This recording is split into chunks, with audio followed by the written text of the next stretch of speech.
Yes, क्या बाबर आजम की form वापस आ चुकी है। 70 रन बनाए हैं, कौन से ऑस्ट्रेलिया के ऊपर बनाए हैं। उसके अलावा शोएब मलिक को मेरे दोस्त बासित भाई ने फिक्सर बोल दिया है। यार बासित भाई को कोई मेंटोर बना दो, ये तो बहुत ही ज्यादा गुस्से में। उनकी तनख्वाह सुनने के बाद से तो बिल्कुल ही जो है आपे से बाहर हो चुके हैं। उसके अलावा शाहीन ने आउट कर लिया, इमाम ने यूजुअल किस्म की इनिंग्स भी खेली है, उसके बारे में बात करेंगे। सबसे पहले बात करेंगे मेरे दोस्त शोएब मलिक के बारे में, जिसको बासित अली भाई ने कह दिया है कि यार ये तो फिक्सर है, मैं इसको कभी जो है वो टीम के करीब भी ना आने दूं, और ये मेंटोर बना बैठे। मेंटोरों पे ज्यादा गुस्से हैं बासित भाई। मेरा ख्याल में इसी चीज का गुस्सा है कि उनको 50-50 लाख तनख्वाह के ऊपर रखा हुआ है, किसी से भी बर्दाश्त नहीं हो पा रहा। जितने भी हमारे सीनियर जो क्रिकेटर्स हैं वो बिल्कुल पागल हो गए कि मुझ में क्या कमी है, मैंने इस रीजनल टीम को कोच किया, मैंने उस रीजनल टीम को कोच किया, बच्चे मेरी इतनी इज्जत करते हैं, ये वो, मुझे मेंटोर नहीं बनाया। मुझे यार 5 लाख में बना देते, तनख्वाह पे लगा देते, तुम लोगों ने 50-50 लाख इनको दे दिया, अपने दोस्तों को दिए। खैर फेवरेटिज्म तो हर जगह पे ही होता है, इसके बारे में मैं कल की भी वीडियो के अंदर बात कर चुका हूँ। हर लेवल के ऊपर जो आवे काबा बिगड़ा हुआ वो इसीलिए बिगड़ा हुआ क्योंकि अपनी पसंद के लोगों को आगे किया जाता है। खैर लेकिन इसका ये मतलब नहीं है कि आप उठा के जो है सबके ऊपर मैच फिक्सिंग और इसी चीजों के, जहां तक मुझे पता है कोई डोमेस्टिक के अंदर कोई मसले वसले किए थे, पता नहीं इन्होंने। ये शोएब भाई ने वो भी कोई मैच है जिस तरह हारे थे कि पता नहीं दूसरी टीम को आउट करना था, इस किस्म का कोई चक्कर था 2004-5 में था, जो कि अक्सर होता रहता है, इंटरनेशनल लेवल के ऊपर भी हो रहा था, लेकिन उसके बारे में कोई भी बात नहीं करेगा क्योंकि बहुत बड़े दिग्गज नाम उसके अंदर आए हुए होते हैं। खैर उसके ऊपर बात करके अगर आप उसको कह रहे हैं कि ये फिक्सर है, वो ऐसे इल्जाम तो नहीं लगाने चाहिए थे। स्टैलियंस वो मेरा ख्याल में हारिस को भी ये कह रहे हैं कि यार ये बाबर को चाहिए था कि ये तुम जो है वो कप्तानी थूक देते,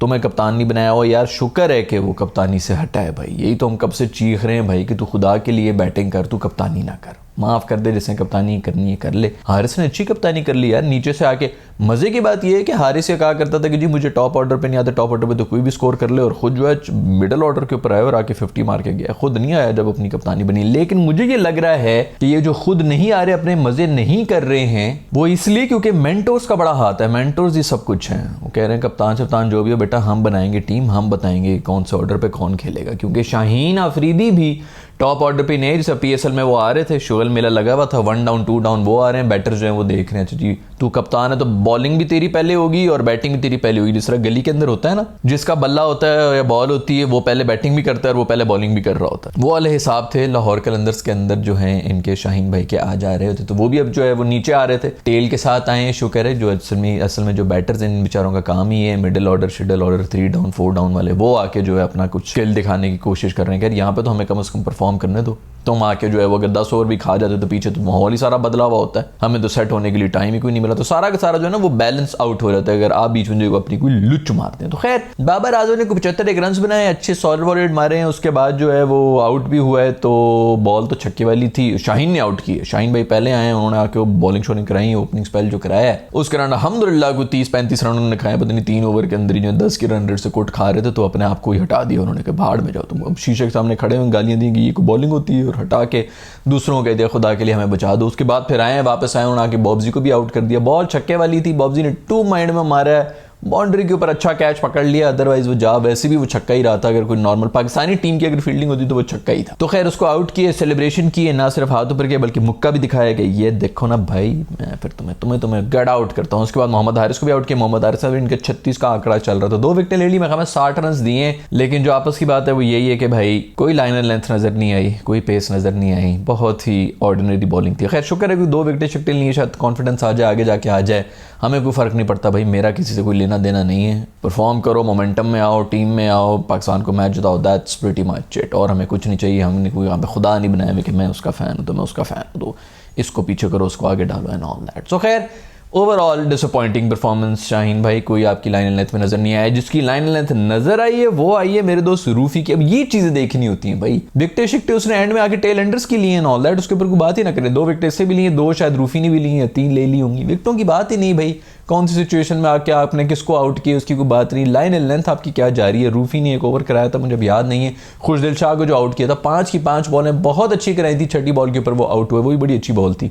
ये चीजें जो होती है ना ये बताती हैं कि आप फॉर्म में हैं कि नहीं हैं। जो लोग अक्सर जो है वो स्टैट्स लेके आ रहे थे ना कि इसके डोमेस्टिक में इतने स्टैट्स हैं, ये 700 की एवरेज के ऊपर हर मैच के अंदर इसने 900 रन बनाए हैं। ओ भाई यार, क्या कंडीशन क्या थी, बॉलिंग क्या थी, मैच सिचुएशन क्या थी, 900 रन बनाए हैं, आगे मैच जो है वो आपका हार रहा है, स्ट्राइक रेट कम थी। तो मैच सिचुएशन के हिसाब से आपने खेलना होता है, उस लिहाज से आपने देखना होता है कि किसने अच्छी बॉलिंग की है, किसने बुरी बैटिंग की। तो उस लिहाज से रूफी ने बहुत अच्छी बॉलिंग कराई है।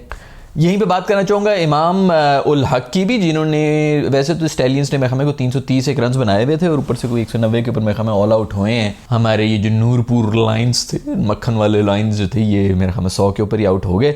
तो उसके अंदर इमाम की जो इनिंग्स जारी थी वो कुछ समझ ही नहीं आ रही थी। रन रेट जो है वो 10-11 के ऊपर चली गई थी और आप जो है वो खेल रहे हैं, आप जो है वो मेरे 70-80 की स्ट्राइक रेट के ऊपर उसको तो खेल रहा था।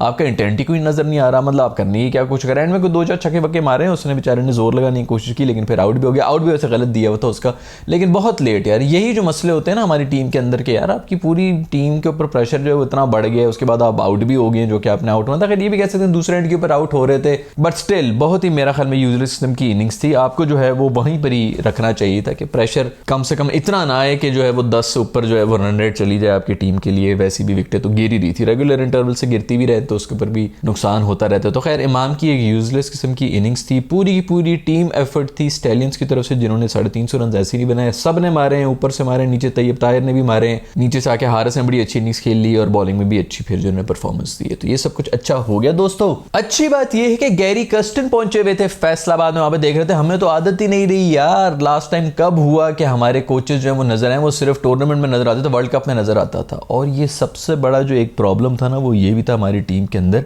कि कोच ही कोई नहीं है। सब कुछ जो है वो आपने एक 25-26 साल के कप्तान के हाथ में दिया हुआ होता है कि यार तू ही तू कर। यार ये जो ये 25-26 साल की जो एज होती है ना भाई, इसके अंदर तो किसी को कुछ पता नहीं होता कहाँ की ख्वारी कहाँ पे चढ़ी हुई होती है। वो जो बासित भाई ने कहा था कि तू शादी कर ले, वो उसी तरफ इशारे कर रहे थे कि भाई ख्वारी में बुरे किस्म के डिसीजंस ले रहा है, बाकियों की बीवियाँ देखता तो और ज़्यादा डेस्परेट हो रहा है एंड ऑल दैट। सो वो इस किस्म की चीज़ों में ये बड़ा कुछ हार्मोन्स काम कर रहे होते हैं ऊपर नीचे। आपका कोई मेच्योर आदमी को थिंकिंग हेड और कोच की पोजीशन में जो टीम के साथ चल रहा हो, वो दोनों जब मिल के चल होते हैं तभी होता है। अदरवाइज कप्तान जो है वो तो 2 मिनट के अंदर इसने तारीफ की, उसने तारीफ नहीं की, अच्छा ठीक है मैं उस दिन तुझे देख लिया, तू जिस बैटिंग में जो तूने मुझे तेवर दिखाए थे ना ऑल दैट, वो उस किस्म की चीज़ें ग्रजेस लेके दिन में बैठे होते हैं। कोच जो है वैसे भी 50-60 साल की उम्र में आके आपके सारे हार्मोन जो है वो ठंडे हुए होते हैं, आप किसी और तरह से माहौल को देख रहे होते हैं। तो वो कोच हमारी टीम में कोई था ही नहीं इतने अरसे से। गैरी कर्स्टन साहब जो है फैसलाबाद में आए हैं, शुक्र है कि वो आए, मेरे को टीम के साथ नजर आ रहे हैं, देख रहे हैं कि भैया कौन से प्लेयर हैं कौन से नहीं है। प्लेयर्स को भी जो नए प्लेयर्स होते हैं डोमेस्टिक में खेल रहे होते हैं उनको भी जज्बा चढ़ जाता है, और गैरी कर्स्टन आया हुआ है, इसको तो मैं दिखाऊंगा, उधर ही जहाँ पे ये बैठा हुआ है ना वहीं पे छक्के मार मार के उसको मैं दिखाऊंगा कि जी मैं भी बहुत बड़ा प्लेयर हूँ। तो ये एक बहुत अच्छी बात है और ये एक बड़ी मिसिंग थी हमारी टीम के अंदर, जो कि अब आ रही है कि कोच ही नहीं था पिछले 2-3 साल से। आते थे असाइनमेंट बेस के ऊपर, या तो ऑनलाइन बैठे होते थे या फिर असाइनमेंट बेस के ऊपर आते थे और चले जाते थे।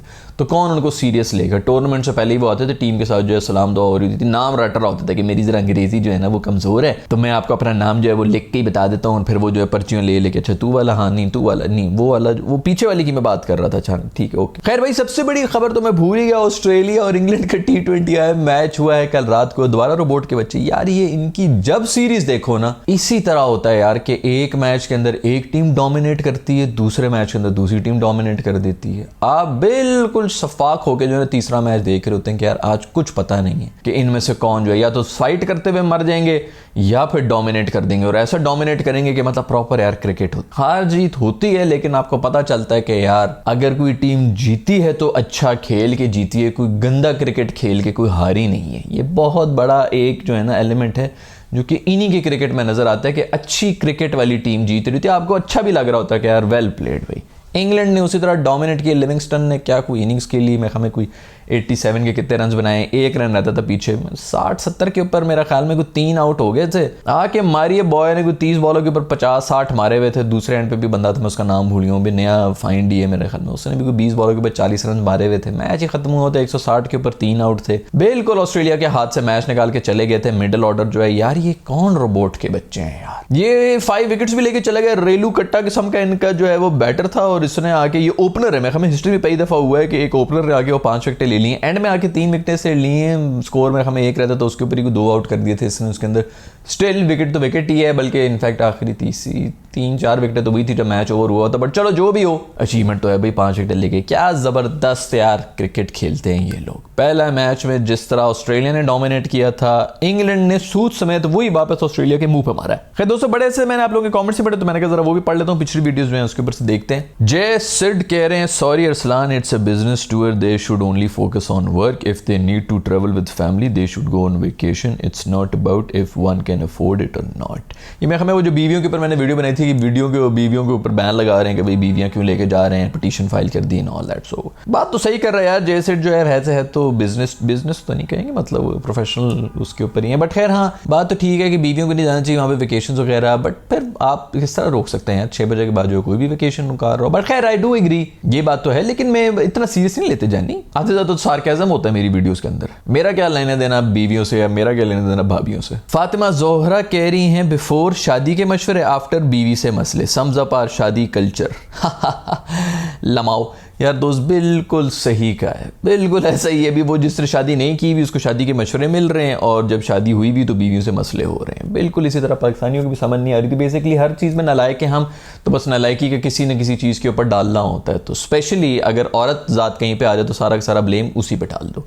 मुझे याद है जब वो खोली बेचारे की गंदी फॉर्म चल रही थी तो उसके ऊपर जो है वो उसकी बेगम को पकड़ा हुआ था कि ये अनुष्का स्टेडियम में आती तो उसका ध्यान बढ़ जाता है, ये वो हो जाती है। अभी वो वर्ल्ड कप जीता है तो कितने गए अनुष्का के पास उसको बताने के लिए कि यार तुम इसकी लाइफ में आई हो तो तुमने वर्ल्ड कप जिता दिया इंडिया को एंड ऑल दैट। कोई भी नहीं होता औरत जात को पकड़ के किसी तरह उसको बस ब्लेम कर देना है हमने हमेशा से ही। और इसके ऊपर इनफैक्ट मुझे याद है कि वो आज से 2-3 साल पहले भी जब ये सब चक्कर चल रहे थे तब भी मैंने वीडियो बनाई थी, उसके अंदर मैंने ये बात की थी कि जब वो सेंचुरी मारता तब अनुष्का के पास कौन जाता है। NBA टुडे कह रहे हैं, I'll give you an example of esports where players live under one roof to increase synergy between players and reflects their performances in game. Same is the case with cricket when they should spend time with each other during a tour rather than spending time with families and at least during these times. यार बिल्कुल इस बात से मैं agree करता हूँ कि बाकी जब आप जो है वो साथ रह रहे होते हैं एक ही बिस्तर में, जब सोए होते हैं ना लाउंडे, तो उनमें एक अजीब किस्म की सिनर्जी बन जाती है। जरा जो है ना वो आप दूसरी नजरिए से देखना शुरू कर देते हैं अपने दोस्तों को ही। खैर नहीं, मजाक के अलावा ये बात बाकी ठीक है कि आपका जो बॉन्डिंग है वो किसी और लेवल की होती है जब आप as a team as a unit जो है वो ट्रैवल कर रहे होते हैं। इनफैक्ट वैसे भी ट्रैवल करने से जो है वो वैसे भी जो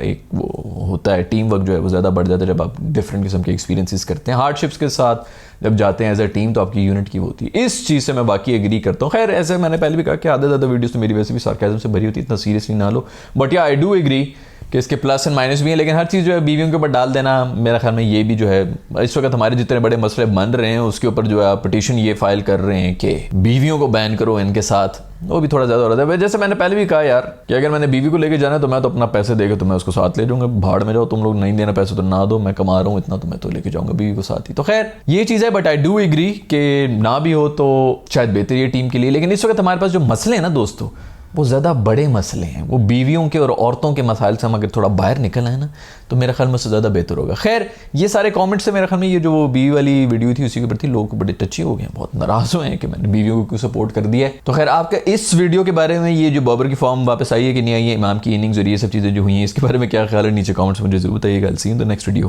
बाय।